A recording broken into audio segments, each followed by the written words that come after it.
So, Mike Hickey here with Kebba Tolbert, sprint coach at Harvard and former boss of mine at Portland State University. This is Mike Hickey, and mentor of mine and great sprint coach, great jump coach, great power guy. And so I think that over the years, Kebba has influenced my career immensely. And so I wanted to take a little time to hear his perspective on speed and power and just how he looks at speed and power. So maybe let's just start right there. What's your perspective on how to develop speed and power and kind of blend those things together? One, thanks for the intro. I appreciate it. I'm looking forward to doing this. I think that when I look at speed and power, I have to mention a few people that really influence the way that I approach it. The people probably are, Tony Vini, who used to be at Portland State. He's someone that mentored me when I was young. A good friend to this day. Tony Wells, who mentored both of us. He was an incredible speed and power coach that passed a few years ago, but had numerous national record holders at the high school level, at the club level, at the youth level. In addition, the other three or four people are Dan Paff, who has mentored many people, but has a personal friend of mine that's been very, very influential in my understanding, my progression, and how I approach speed and power events.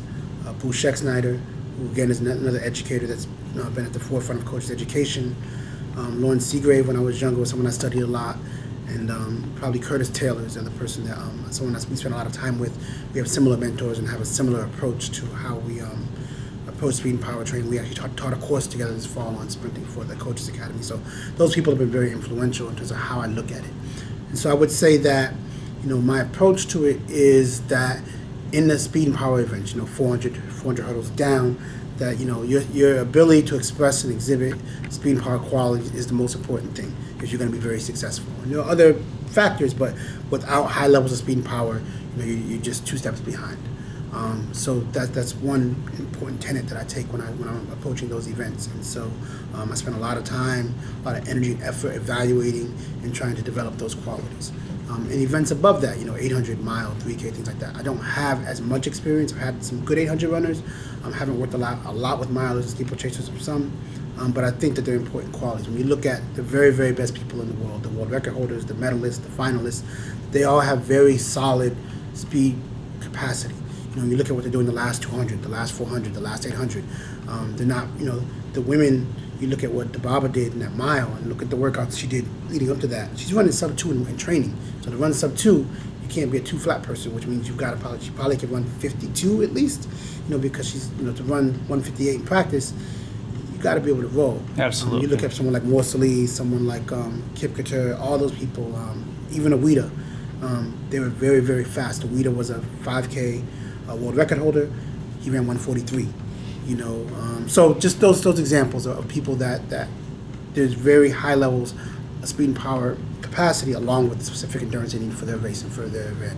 So I just think it's something that if you ignore it, you're going to run into problems. When you look at people like I'm drawing a blank, but 10K world champion from the UK. Mo Farah. Yeah, him, Galen Rupp, those guys, that group is very sound.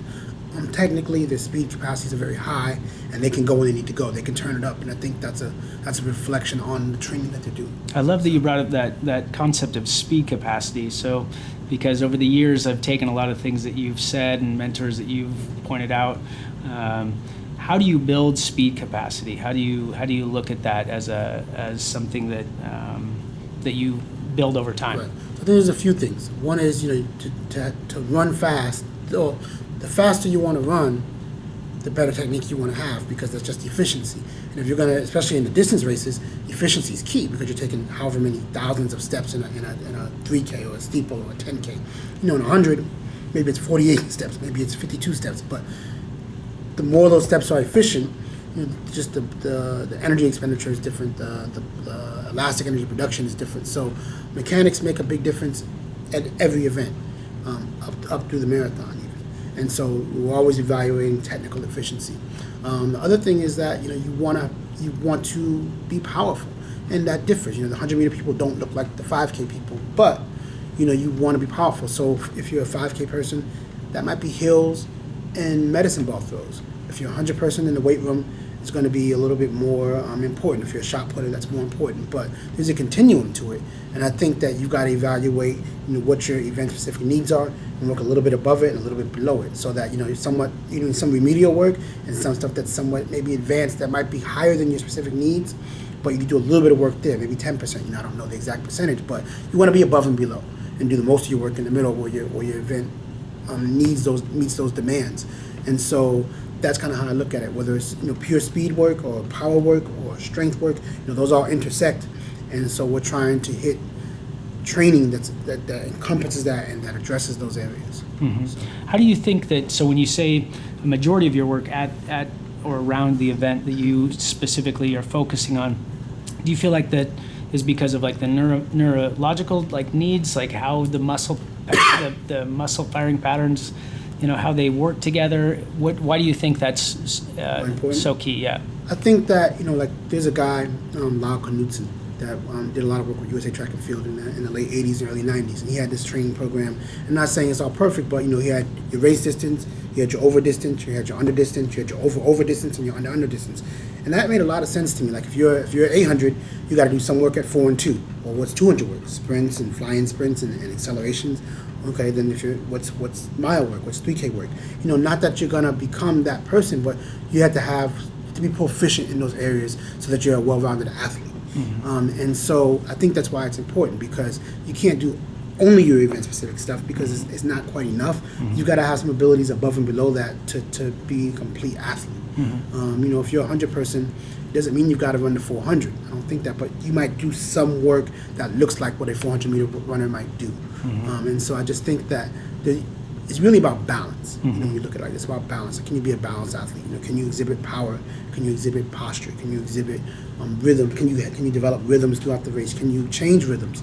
In the 100, at a certain point, there's no changing rhythms. But in a mile, you're going to change rhythms a lot, because if it's rabbited, if it's a championship type race, you're going to go and they're going to slow down. Someone's going to take off. You've got different things happening, and you've got to be able to respond to those with technical efficiency. And so I think that's why it matters. You want to have the better athlete you are, and the more specific your skills are for that event, then the better you are. I'm going to give him his keys back.